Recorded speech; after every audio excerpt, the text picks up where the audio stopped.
Well, thanks for joining us on The Real Story. I'm Jen Bernstein. I hope you all are well and healthy at home. We have another special edition of The Real Story. We're coming to you virtually, and I want to welcome right now Congressman Jim Himes, who is also Skyping with us. Congressman, I really appreciate you taking the time to speak with us. Hi, Jen. Thanks for having me. All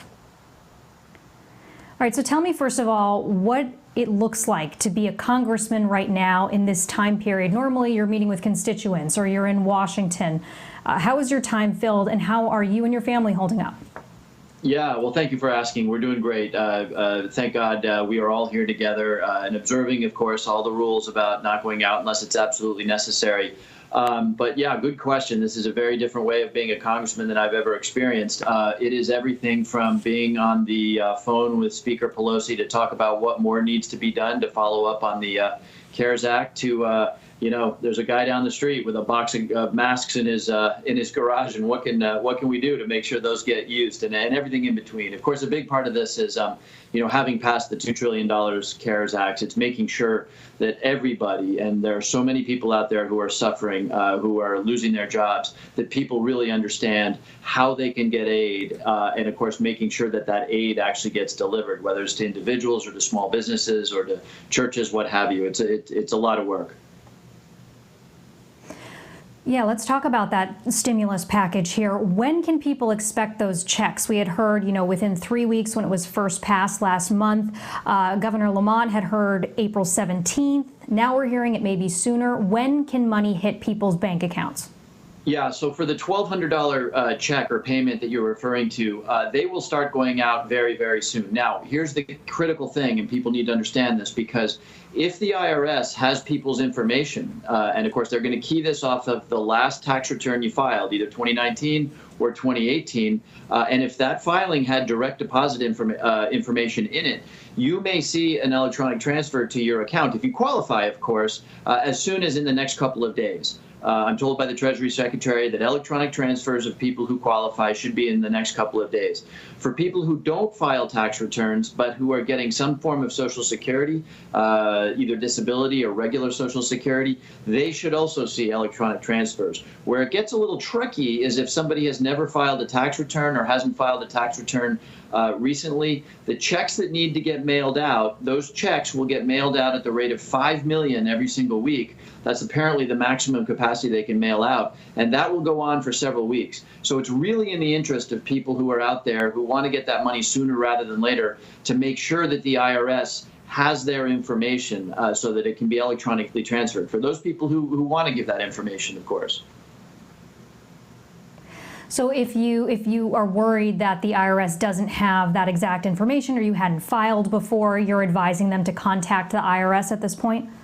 Well, even easier than that, Jen. I'm told by the Treasury that next week, as early as Monday, but these things, everybody is sort of working on all these brand new programs, but that next week there will be a portal opened up on the Treasury site or on the IRS website, and the portal will be called Where Is My Rebate? And the Where Is My Rebate portal will allow people to give the information that the IRS needs to get them that money. So we'll be publicizing as soon as that portal is open. But that, if you didn't file a tax return in 2018 or 2019, going to that portal, Where Is My Rebate, will allow you to give the information, your banking information and your identity information, and then it will allow you to track where we are in the process of the Treasury getting you that $1,200. You voted for the last 3 stimulus bills, which were bipartisan, and we keep hearing that a 4th aid package of some sort is going to come to fruition. What are you hearing from Nancy Pelosi?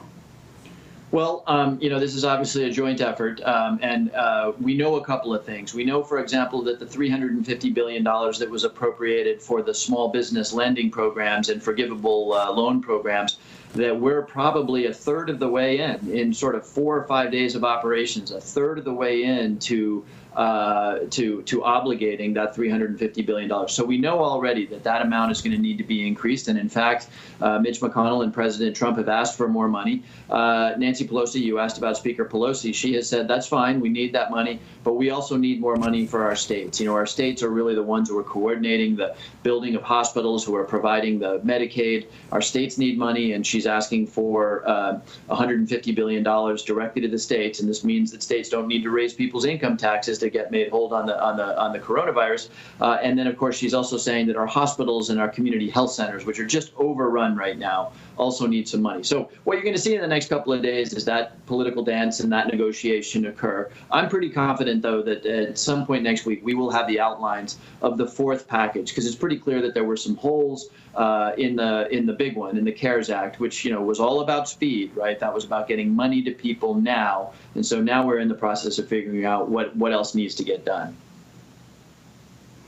Yeah, I know Governor Lamont said that with this last stimulus package, it didn't necessarily address the problem of loss of state revenue, and he's encouraging towns and cities to document their COVID-19 losses. Is that what you're referring to when Nancy Pelosi's talking about specifically states needing more money? That's exactly right, Jen. So if you think of, if you think of what the states are doing right now, you know, every state employee at the Department of Labor is working 24/7 to get the unemployment insurance system in the kind of shape it needs to be for the unprecedented demand that it's experiencing. State troopers, first responders, schools that are working overtime to deliver free breakfasts and free lunches to those kids who need it. The states are really bearing enormous amounts of expenses, as are the municipalities. Our cities and towns, of course, you know, are overwhelmed in their health centers with their first responders, and they too are going to need some assistance. So that's absolutely right. The governor is right in saying that every town and every city, every hospital should document the expenses associated with the COVID virus, because either through FEMA or through other mechanisms, those expenses will be ultimately reimbursed. Sorry, I lost my earpiece there. Makes sense. See, it's just the technological challenges we're all facing right now. There we go. I'm hearing you once again, though.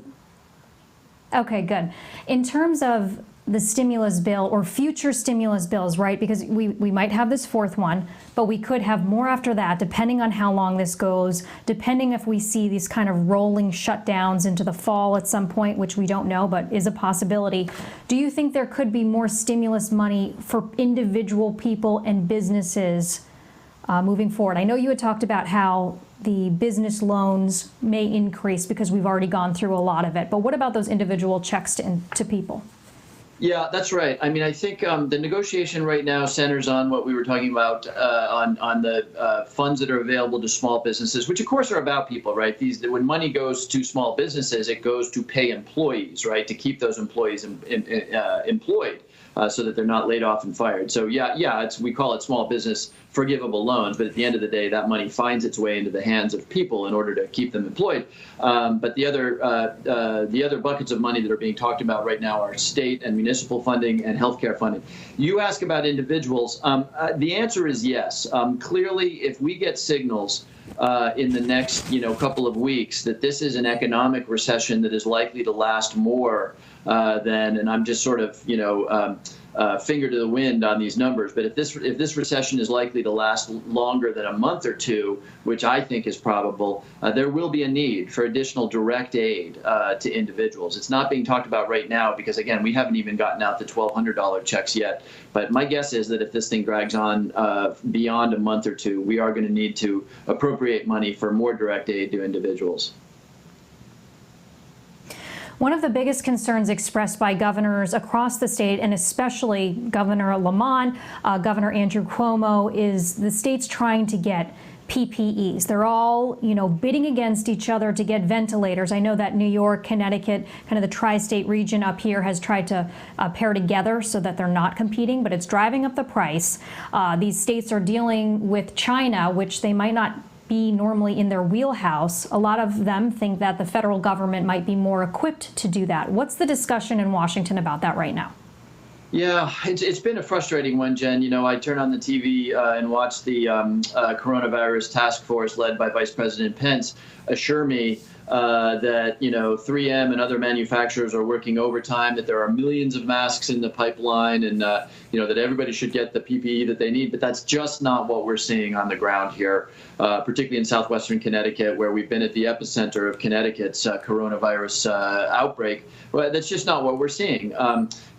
Fortunately, we haven't reached a situation yet where it's truly critical, where something has been simply gone and it has put people at risk. But every day there's a new organization down here. I was talking to one of our local healthcare centers that was telling me that they've got a one-day supply of PPE. A couple of days ago, it was Stanford Hospital that was running really short of small N95 masks.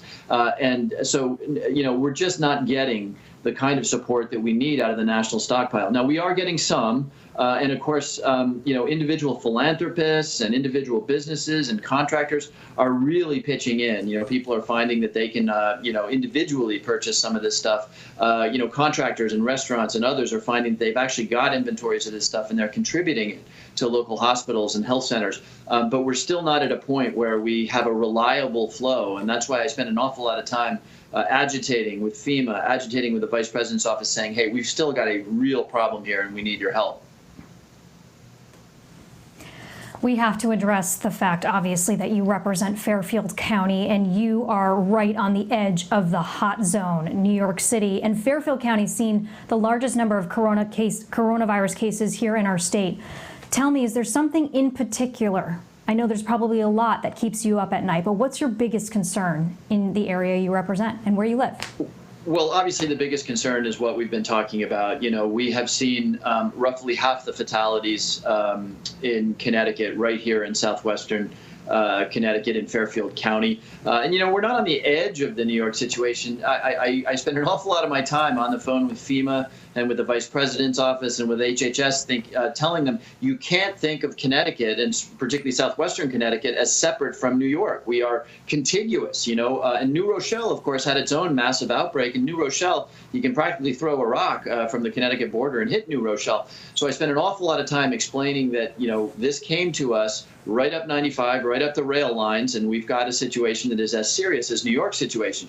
And of course, we're not unique. We're seeing over these last couple of days, you can almost trace it along 95 and 91. We're seeing Hartford and New Haven experience very high levels of new cases and sadly some fatalities. So again, it may be most intense here in Fairfield County, but my colleagues in mayor's offices and first selectman's offices, the governor, my colleagues in the rest of the state, we are just buttoned down trying to make sure that our hospitals and our healthcare facilities and our first responders have the equipment that they need so that they can stay safe to try to keep other people safe. So yeah, we may be in the epicenter down here, but it is, it is rolling through.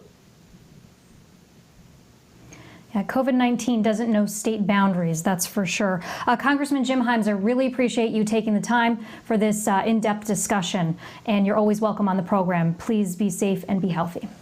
Thank you, Jen. All right, we have more to come today on The Real Story. Ahead, Connecticut's Secretary of the State, Denise Merrill, is going to join me. She's going to talk about early voting. She had pushed for that originally, but now she's interested in mail-in voting because of the coronavirus. Plus, we're going to talk about the state's primary that's been pushed off. The Real Story will continue ahead.